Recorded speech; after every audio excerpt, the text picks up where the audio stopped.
Hello and welcome to Achievers 5 dear learners of MEPC first year MPC 006 के numericals की practice चल रही है। आज क्लास 4 है जिसमें हम टी टेस्ट के कुछ न्यूमेरिकल को प्रैक्टिस करेंगे। एक न्यूमेरिकल हमने यहाँ पे लिया है जिसमें क्रिटिकल वैल्यूज गिवन है।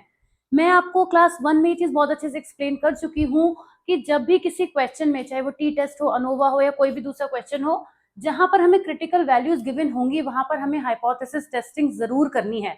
आप देख सकते हैं क्वेश्चन की लैंग्वेज बहुत सिंपल है, कुछ भी और नहीं कहा गया है सिवाय इसके कि compute t test for the given set of data. हमें दो डेटा 1 और डेटा 2 दिए हुए हैं और इसके लिए हमें टी टेस्ट कैलकुलेट करना है, टी टेस्ट का कंप्यूटेशन करना है। लेकिन इन्होंने यहाँ पे क्रिटिकल वैल्यू दे दी है तो ये चीज एकदम क्लियर हो जाती है। मैं क्वेश्चन पर इसीलिए आपको एक तरीके से एक्सप्लेनेशन कर रही हूँ, ये समझाने के लिए कि इस क्वेश्चन को देखकर हमें पता चलेगा कि हमें हाइपोथेसिस टेस्टिंग करनी है या नहीं। तो एक चीज तो क्लियर हो जाती है, यानी जो हमारा क्वेश्चन है वो किस चीज से स्टार्ट होगा, स्टेप 1 हाइपोथेसिस टेस्टिंग से स्टार्ट होगा और उसके बाद हम जो कुछ भी न्यूमेरिकल सॉल्व करने के लिए करते हैं, कैलकुलेशंस करते हैं, वो बीच का पार्ट रहेगा। तो चलिए आइए इस क्वेश्चन को स्टार्ट करते हैं। आप देख सकते हैं डेटा 1 हमें दिया है, डेटा 2 दिया है। हम चाहें तो आप अपने क्वेश्चन में हाइपोथेसिस तो यहाँ पे लिखेंगे ही, एक स्टेप तो रहता ही है। साइमल्टेनियसली आपको टेबल में न्यूमेरिकल्स की वैल्यू को भी कॉपी कर लेना है, ठीक, तो वो टेबुलेशन का पार्ट रहेगा। पर पहले हम हाइपोथेसिस फॉर्मेशन करेंगे, जिसमें आपको मालूम है कि हाइपोथेसिस फॉर्मेशन में मैंने बताया है, तो आपको ध्यान होगा कि सबसे पहले हम एच नॉट, जिसको हम नल हाइपोथेसिस कहते हैं, वो लिखेंगे और दूसरी हम लिखेंगे H1, जिसे हम कहते हैं ऑल्टरनेटिव हाइपोथेसिस। अब आपके मन में एक सवाल आ चुका होगा और आना चाहिए, अगर अभी तक नहीं आया है तो वो ये है कि इस क्वेश्चन में हमें कोई लैंग्वेज तो दी नहीं है। अगर हम यहाँ पे देखें, कोई ऐसी लैंग्वेज नहीं दी है कि दो डेटा के बीच में इस तरह का रिलेशनशिप फाइंड आउट करो, डिफरेंस फाइंड आउट करो, कुछ भी नहीं दिया है। तो किस तरह से हाइपोथेसिस का फॉर्मेशन होगा, तब ये काम करना बहुत ज्यादा ईजी हो जाता है जब हमें कुछ भी इंफॉर्मेशन ना दी हो क्वेश्चन के लैंग्वेज की फॉर्म में। तो हम सिंपली दो स्टेटमेंट है जिन्हें लिखते हैं और बहुत सिंपल तरीके से आप लिखेंगे। मैं आपको फटाफट से बताती हूँ कि आपको लिखना क्या है, ठीक है। जो भी दो डेटा है उनके बीच में पहले हम लिखेंगे there is no significant difference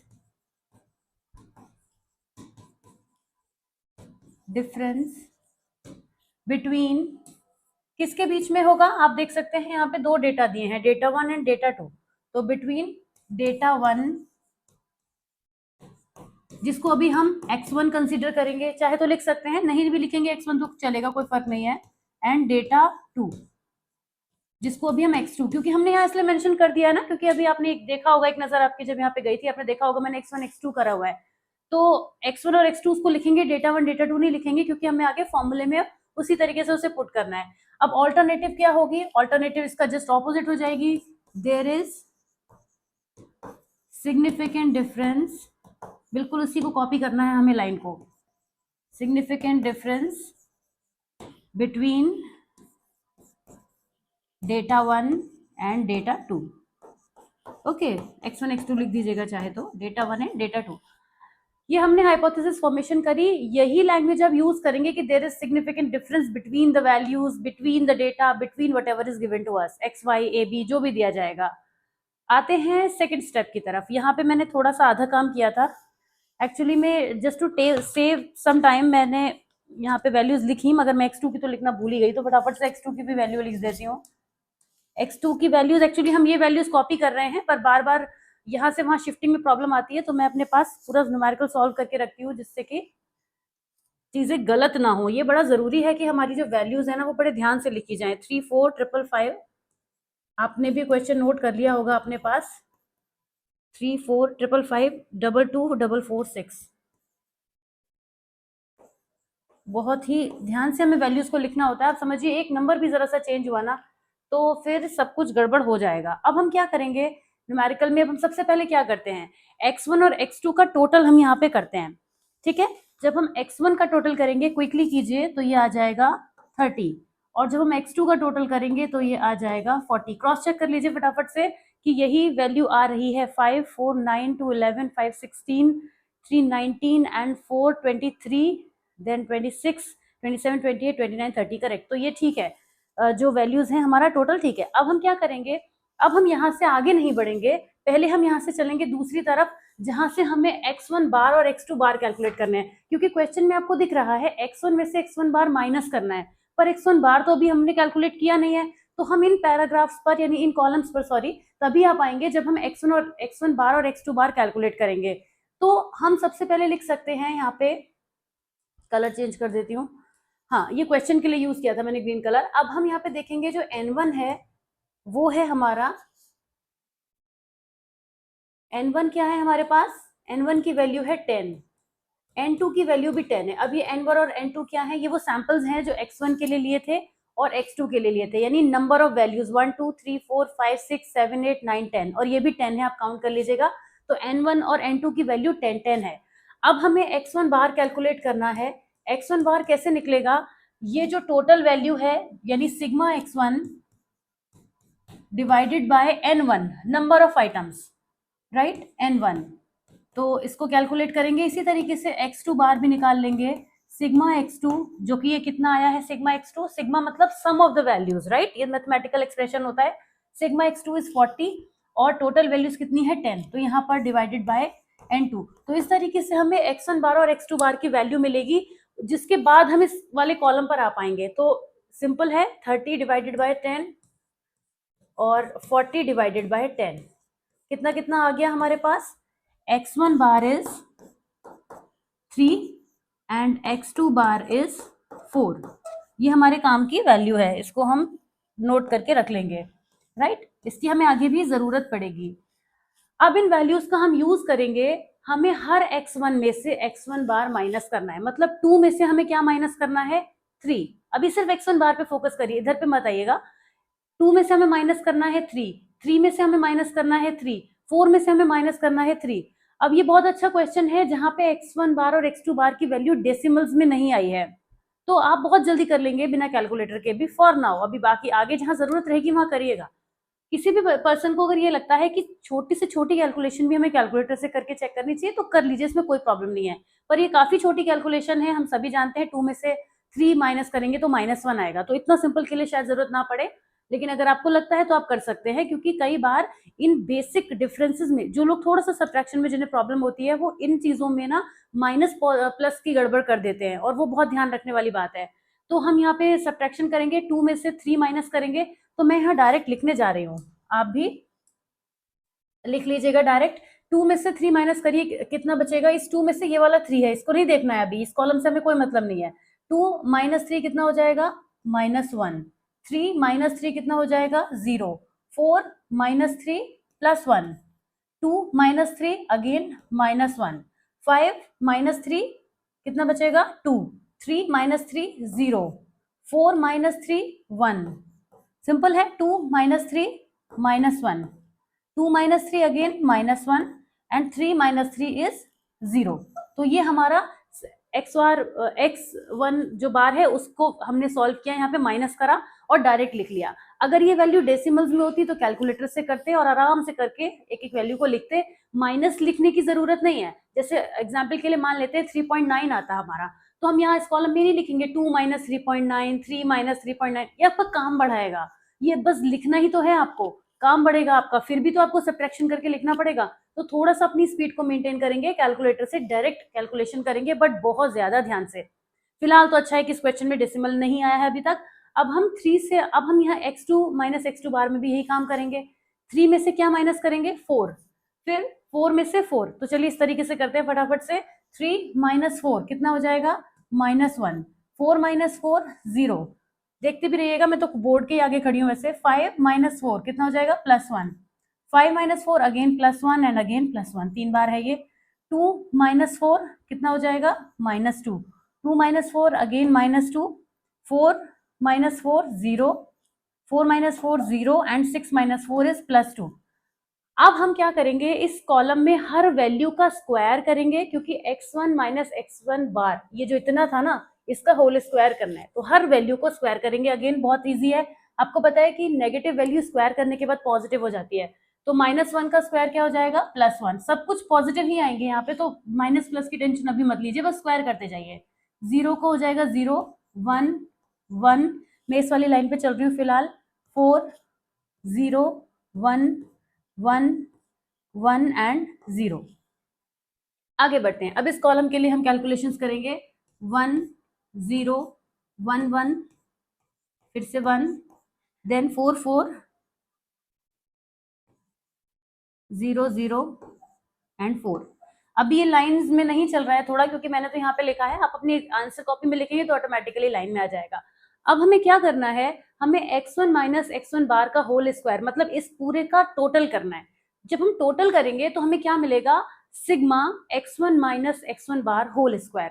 ये काम हमें करना है, इन दोनों का बीच में टोटल नहीं करना है।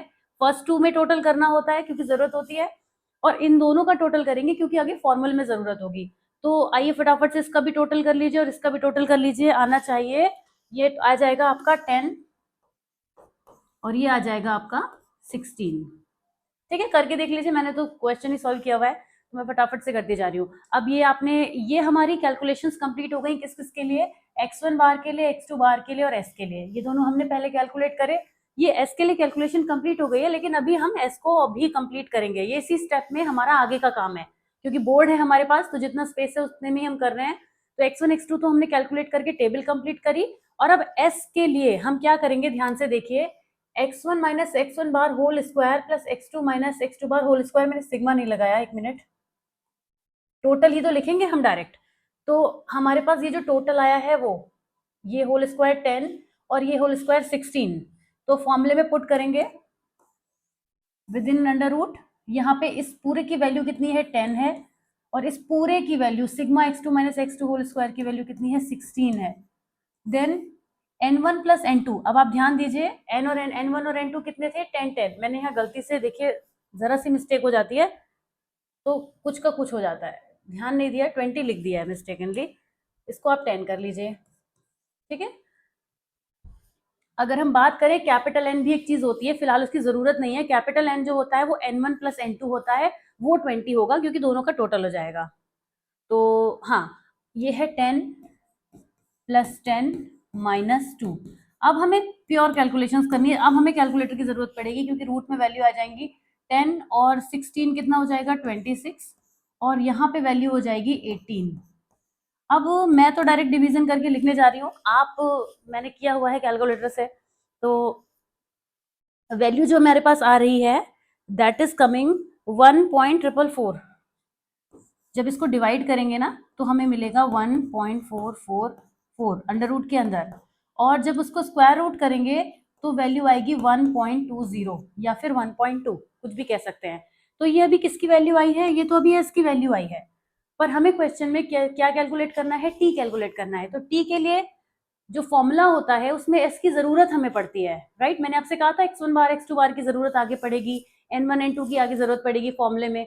तो मेन फॉर्मूला ये नहीं था, मेन फॉर्मूला क्या है हमारा, ये है, लेकिन इसको हमने सिंपल कर लिया है। अगर हम s पहले ही कैलकुलेट कर लेंगे तो सिर्फ एक वैल्यू हमें यहाँ पे पुट करनी होगी, लेकिन अगर हम s की जगह पर पूरा फॉर्मूला लगाएंगे तो ये याद रखना बड़ा मुश्किल हो जाएगा।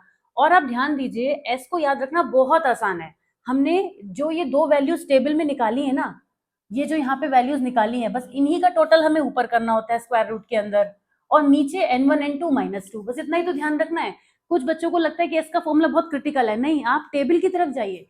टेबल में आपने क्या करा था, आपने ये जो x1 माइनस x1 बार का होल स्क्वायर का सम किया था ना, तो उसमें सिग्मा लगा दीजिए और इसी को फॉर्मूले में लिख दीजिए उठा के, यहीं से लिखना है आपको। तो जब s की वैल्यू आ जाती है तो हम t की वैल्यू इजिली कैलकुलेट करेंगे।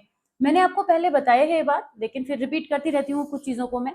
जैसे कि मॉड के अंदर जब भी कोई वैल्यू होती है तो चाहे हम छोटे में से बड़ा माइनस करें चाहे बड़े में से छोटा करें, कोई फर्क नहीं पड़ता, क्योंकि x1 और x2 क्या आए थे, 4 और 3 आए थे, 3 एंड 4 आए थे। तो अगर हम 3 में से 4 माइनस करेंगे तो कितना बचेगा, -1।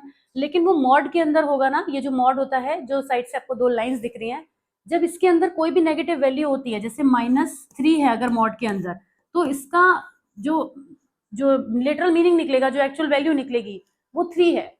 मॉड के अंदर अगर -10 है तो मतलब वो 10 है, और अगर मॉड के अंदर 3 है तो भी वो 3 है। तो मतलब मॉड के अंदर चाहे वैल्यू नेगेटिव चाहे पॉजिटिव, वो कोई फर्क नहीं पड़ता, हमें यहाँ पे जो वैल्यू है वो पॉजिटिव में ही लानी है, इसलिए फॉर्मूले में वैल्यू जो है इस तरीके से दी है। अब आप 3 - 4 करेंगे तो -1 आएगा, और जब उसको मॉड से बाहर निकालेंगे तो वो +1 बन जाएगा, राइट। तो कुल मिलाकर हम कह ये सकते हैं कि हमें तो 4 - 3 करें चाहे 3 - 4 करें, एक ही बात है।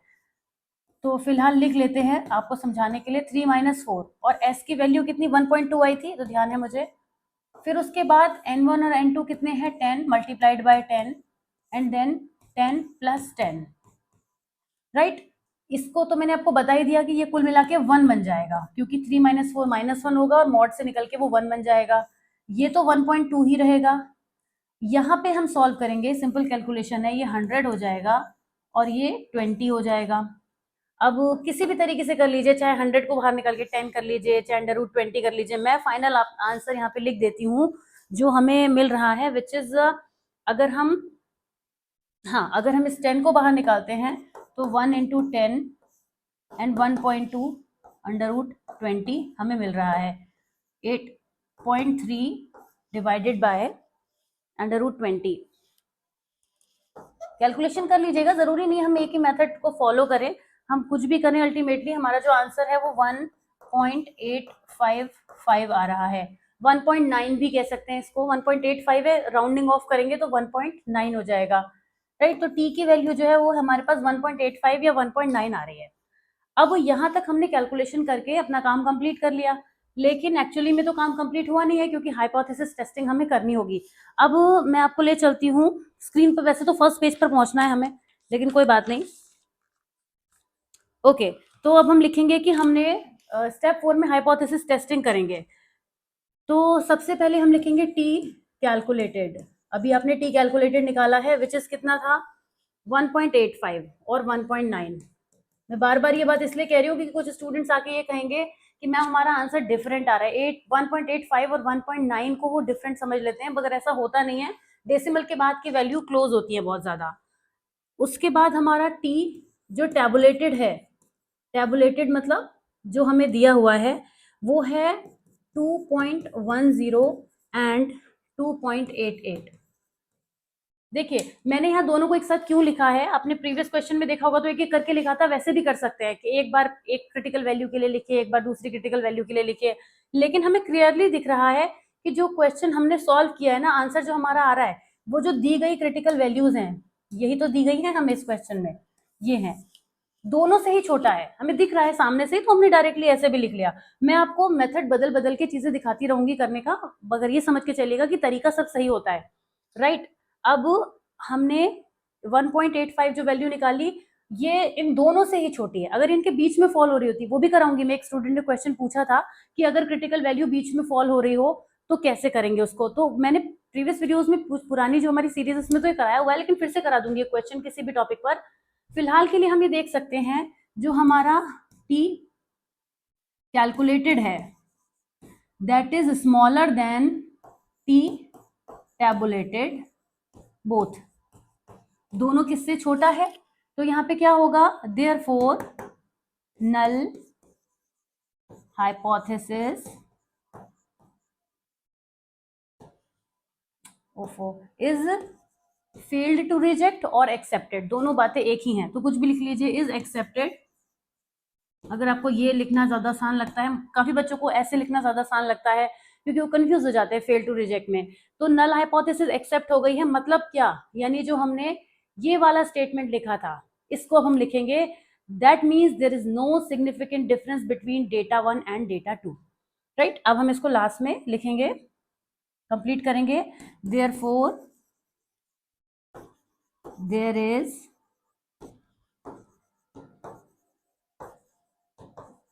no significant data between, sorry, no significant difference, थोड़ा जल्दी में लिख दिया मैंने, कोई बात नहीं, difference between data 1 and data 2, alright, simple. अभी हमारा क्वेश्चन यहाँ पे कंप्लीट हो गया क्योंकि क्रिटिकल वैल्यूज दी थी तो हमने कंपेयर किया और उसके बाद क्वेश्चन सिंप्लीफाइड हो गया। तो ये था टी टेस्ट का एक न्यूमेरिकल। एक और सिंपल सा न्यूमेरिकल मैं आपको दूंगी प्रैक्टिस के लिए, आपको सोचना होगा उस न्यूमेरिकल में कि वहां पर हाइपोथेसिस टेस्टिंग करनी है या नहीं, बहुत सिंपल से क्वेश्चन दे रही हूँ, सिर्फ इतना ही सोचना है कि हाइपोथेसिस टेस्टिंग करनी है नहीं, लेकिन इस सोचने के बाद न्यूमेरिकल भी सॉल्व करना है। तो बोर्ड पर आपको जो क्वेश्चन नजर आ रहा है इस क्वेश्चन को आपको सॉल्व करना है और बताना भी है, कमेंट्स में आप बताएंगे कि होमवर्क में इस क्वेश्चन में हाइपोथेसिस टेस्टिंग होगी या नहीं होगी, और साथ ही साथ आपको सॉल्व करके भी टी की वैल्यू निकालनी होगी, राइट। अपना आंसर कमेंट्स में मेंशन कीजिएगा, और वरना इस क्वेश्चन को नेक्स्ट वीडियो में हम कवर करेंगे एज अ होमवर्क क्वेश्चन आपका, जिसको आप कवर कर सकते हैं। ऑल राइट, ठीक है। तो ये था आज का हमारा न्यूमेरिकल टी टेस्ट का। आई होप आपको समझ में आया होगा, सिंपल तरीके से मैंने समझाया था, क्वेश्चन भी सिंपल ही था वैसे, लेकिन और भी प्रैक्टिस करेंगे हम न्यूमेरिकल्स की। टी टेस्ट जो है वो रिसेंटली कुछ ईयर्स में पूछा तो नहीं गया है, लेकिन असाइनमेंट्स में काफी पूछा गया है, तो इसीलिए इसको भी हम यहाँ पे प्रैक्टिस करेंगे। चलिए मिलते हुए एक और न्यूमेरिकल के साथ आपसे नेक्स्ट वीडियो में। Till then take care of yourself, bye bye.